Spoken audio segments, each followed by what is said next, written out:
Captain Insano shows no mercy. Straight cash, homie.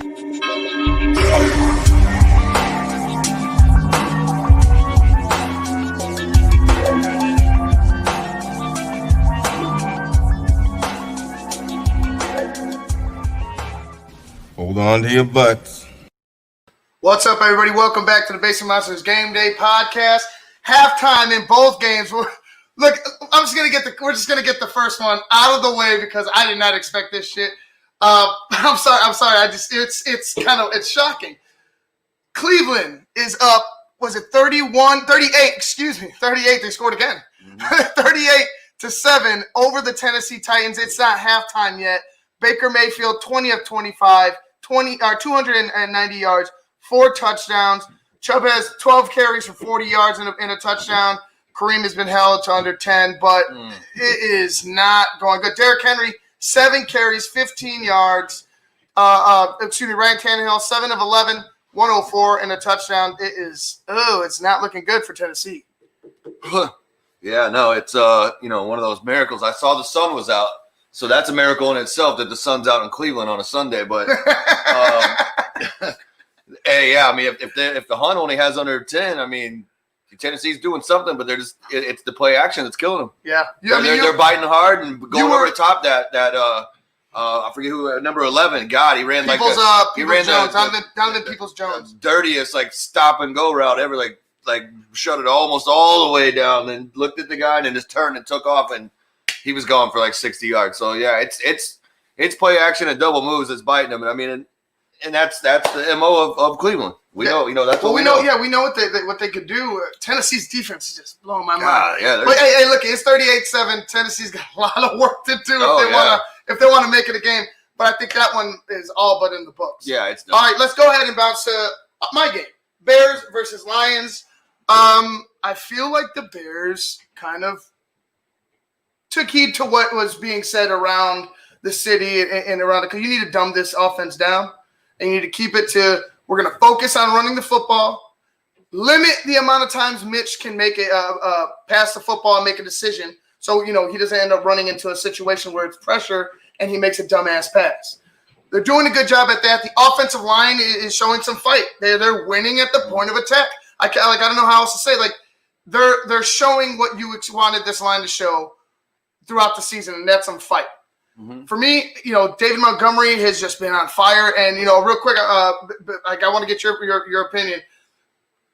What do you think that, what can you chalk this up to? Because, I feel like these adjustments in the offensive line, we talked about this earlier, should have been made weeks ago. Like, this should have been done a long time ago. So we sat there for 5 weeks because somebody refused to make an adjustment. I know it's the Lions, but shit. Yeah, that's exactly what it is. But the execution is there. Right. Period. They didn't execute that game 1 against the Lions as well. They were down. Right. They were down. They're controlling this team. And I understand the start of the season, and now we're 2 different points in time. Mm-hmm. To me, it doesn't matter. The execution was lacking at any point in the season for the Chicago Bears on offense. So for me, I like just seeing some type of fight. That's a plus. Yeah, I mean, who knows? Maybe to Anthony Miller's point, maybe they're actually running plays that they run in practice. Because we heard Anthony Miller come out and say that hey, if we're running plays of practice, maybe we should start playing them in the game. Yeah. So maybe that's it. And you saw Miller. We had a couple broke off a couple good ones earlier. So.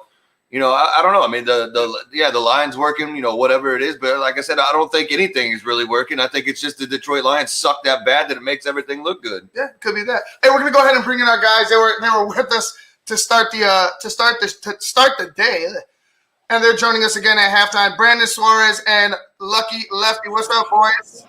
What's happening? We called it. We told you. Fucking called it. Look, I'm cool with being wrong. Lucky might have already won his fantasy matchup at half. Right. As long as this continues, I'm good with it. Because one of my keys to the game was run the ball. You have to find a way to run the football because you're not a passing team. Clearly, right. You can't be a passing team. You haven't even attempted to be a full-fledged running football team. or at least being that to start, and then working to the pass off of the run. You've never tried that. Now you're trying that. I know it's the Lions, but geez, like the execution has been better. They should have more points, too. I mean, they should have a little bit more separation. They've clearly dominated this game from whistle to whistle in the first half. If they get a stop right here, this could turn into a rout. Well, we gotta also be careful. I think the only thing I want to see maybe one or two deep shots, especially off play action, running the ball well. I think the play actions there, Detroit secondary is very suspect. I wouldn't mind seeing Mooney on a fly or a double move or something like that. And hopefully in the second half, we don't come out too conservative, because we know we've seen this show before. Yep, the Bears are little ill against the Giants. They look good in the first half and they go super conservative, and then Stafford will make a play and they right back in the game. So hopefully you come out, reestablish the run and take a couple of shots. I want to take a couple of shots. Put this team away. Don't let them hang around. Damani, you said it perfectly, but I want to just a slight correction. They've only scored one touchdown in the third quarter in every single game. I think so. Besides that one, they've only scored. They haven't scored a touchdown in pretty much all their games, but one. So for me, you're absolutely right. You have to put this team away in the third quarter. Like if you ever I know we keep with these ifs and buts in this playoff talk, but truthfully, if you want to be that, you have to find a way to beat them in the third quarter. You have to find a way to put at least break the will of the Lions, because they're lingering. Matt Stafford is still in the game. Let's be real. Matt Stafford is still in the game. They will linger. He will keep them in contention. And Matt Stafford has plenty of fourth quarter comebacks under his belt that, like you said, it's kind of scaring me. We have to be careful here, but you have to make sure that you take the shots when it makes sense.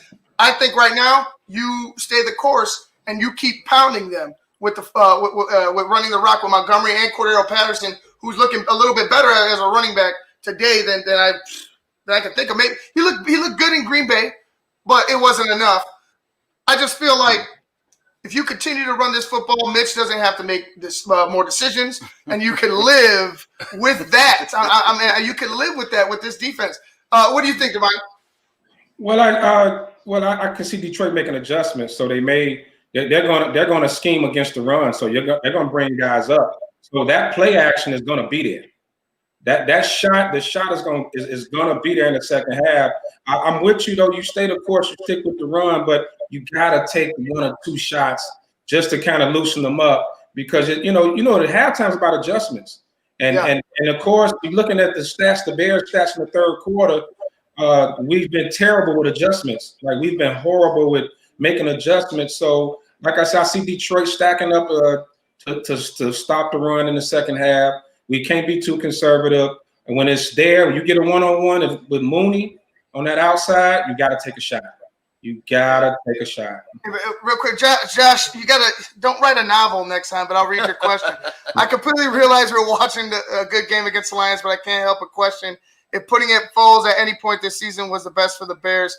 Mitch is making a lot of plays against the Packers, but the offense seems to be more alive in the past 2 weeks. Hopefully they'll continue that in the second half. Yeah, it does look more alive. It does look like it's popping. One would think, maybe the benching of Mitch, first of all, it had to have sparked Mitch some way, somehow. If you're a competitor and people talk about Mitch as, man, he's there. He's first one in, last one out. He competes. He wants to be great. It better spark a fire under your ass, because I would never want to be benched, ever. Right. Ever. Even if they wanted, hey, Ivan, you need a rest, I'd be pissed off. Well, not the way he was benched. Right, but not the way he was benched. And I guarantee you that was unsettling for a lot of the players, especially a lot of the receivers. Yeah. Mitch has looked great today, though. He has. And you know what, Brandon, I wanted to say, we were talking about him earlier, that he has to commit to the run when he sees it. We saw Nick Foles refuse to run when he has huge holes, and obviously he can't run because he's slow. He can't even run. So for me, I'm like, Mitch, it's there, bro. Go after it. Sometimes there was a couple plays in the first quarter where I understand you're trying to look downfield, but sometimes you need to eat You need to take that. That little bit of yards is going to be the difference on a third down a little later, further on in the drive. Like that little bit of yards could make the difference in the next play if you end up dropping it or you get stuffed. Like it's the little things with Mitch. Continue to take care of the football, but sometimes, like you said, Ryan, you got to shoot your shot. Yep. We called the A-Rob, we called the Montgomery, and you know, Mitch just has to put his stamp on this game and finish it off. Like you guys said, you gotta take the tomahawk, hit him in the thigh, and rip it out. You can't just leave it in there. You gotta pull that bitch out, let him bleed out. I don't care. Lions are losing today. We told you before the game, it's a 10-point game right now. There's no reason why the Bears can't stretch it to 17 or 21. I think that the Bears may be coming back to lose this one. I think Mitch is going to put his stamp on this game, and it's going to be the stamp that ends it for the Bears. Because I think Detroit's going to come out and just be like, all right, cool. We know who Mitch is. Who do the Bucks play this week? Let's shore up the run game and just let him feed us presents. It's Christmas. It's December. It's time for Mitch to start handing out presents. Hey, look, I could. That's what I mean. That's why I think Lefty said it perfect, man. Look, don't take your foot off the gas. He flirted. Don't take your foot off the gas. Do not take your foot off. I said, you're up 10. You want to be up. You want to be up 17. You don't want it. You don't want it to get back down to a 3 or a 7-point game. You want to. People forget, or they just never got the chance to really see him play. And we were kind of lucky for it because we're in the NFC North. Matt Stafford is that dude. Right. He's just on the Lions. So good. Right. He's So on the Lions. Dude, that pass, before we get off the live, Kyle Fuller playing 92 yards off the ball and getting beat on a deep ball is just so unacceptable. But it was a perfect pass, too, though. Oh, I know. That was a dime. He dropped that right there. Into the bucket. Yeah. Great pass. How do you feel, once again, about this bend and take it defense from Chuck Pagano? Hate it. Yeah. Like how many times, Lucky? How many times in the past few weeks have we seen going into halftime a big play and an touchdown, and we're like, what the? We just did something good on offense finally, and now you're giving it right back. You're just giving it right back. Well, it's that it's the lack of aggression, like you said. I think you guys talked about it last week, the Packers game, rushing 3. You know, get after the quarterback. Get after him on both sides of the ball. You cannot come out conservative, even though you got a 10-point lead. It'll be great to come out, get a quick stop. I know the game's back on. Get a quick stop, get the ball back, and go down and score. Not a field goal, a touchdown. Rip their heart out. And then for the rest of the game, you let the dogs loose. They can't run the ball. They got to pass to catch up. And it's you let those guys loose. Kick season at that point. Yep, let them loose. Cut them loose, Chuck. Cut them loose, Chuck, because we saw earlier. It's been too soft. We saw earlier on 3rd and 13, they only rushed 4. That's right. Lions already moving the ball. Yeah, All right, I'm going to go ahead and let you guys go, so you guys go ahead and catch up. Bear down. Hey, bear down. Thank you guys for coming on the show. We will. Anytime you guys want, you know that you can just hit me up and we can talk football. All right, guys. All right, thanks for having us. All right. All right, guys. That was Lucky Lefty from the Humidor Sports Talk, Sports and Cigar podcast on Saturdays on Sports on Chicago at 12 to 2 o'clock. And that was Brendan Suarez, our boy from the On Tap Sportsnet. Man, I want to say I want to be happy, but it's like.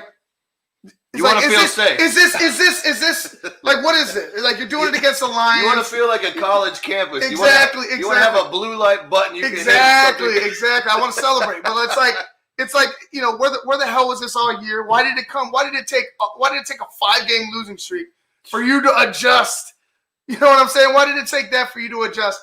I don't know. I 23-13 Bears are up, although the Lions are moving the ball a little bit here, and just put like the Monty said, just go for the jugular. Yeah. Just go for the jugular. You have nothing to lose at this point. You have nothing to lose at this point. I don't want to see some soft type of bullshit where you allow this team back in the game. Right now, you have if you could get a stop here and you go down and score, the Bears have it all but sewed up. Yeah, I mean that's the thing. They need to you know not try to get too fancy or anything else with the play calling, because once you start once you start getting fancy, that's where Mitch starts having his problems. So, I mean, I feel like they need to stick with what they're doing. You know, keep Mitch comfortable. Right. If they could continue to run and keep the reps out of his hands, then I think they got a good chance to win this. But if they want to start getting into a shootout, man, I don't know. And trust me, I don't know. And you know what? They will come up with a stop. Bilal Nichols, big sack on Matt Stafford. Lions moving the ball a little bit, but then they get stuffed. So that's a good thing for the Bears. Hey, the Bears are going to come back on offense. We're going to get going because I want to sit down and watch that. Hopefully they can keep up with the success. Run the football. Right. Keep running the rock. Like I don't know how to stress that even more. Run the ball. This is who you have to be to find success. Run the football, run the football, run the football, and maybe Mitch could find something in the play action. All right, guys, we're gonna go ahead and get out of here. I don't know what to say. Like I'm happy, but I'm still skeptical. We'll see. Bear down, guys. Hold your breath. I'm Ivan Vargas. That's Luke Nettles. This has been the Basement Monsters Game Day Podcast. We'll see you guys in the post of Bears and Lions and getting ready to talk a little Rams and Cardinals. It's a big one. It's a big one. We need the Cardinals to beat the Rams if we want to hope for that P word. You know what I'm saying? If we want to get to – I'm not going to say I'm just going to call it the P word. If we want to get to that P word. So we'll see. We'll see. All right, guys. Until the post game. Peace.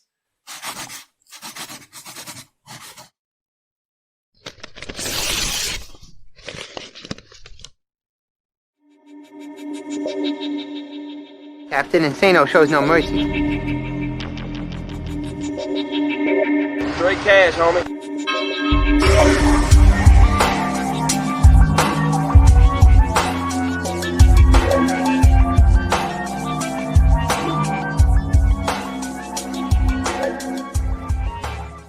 Hold on to your butts.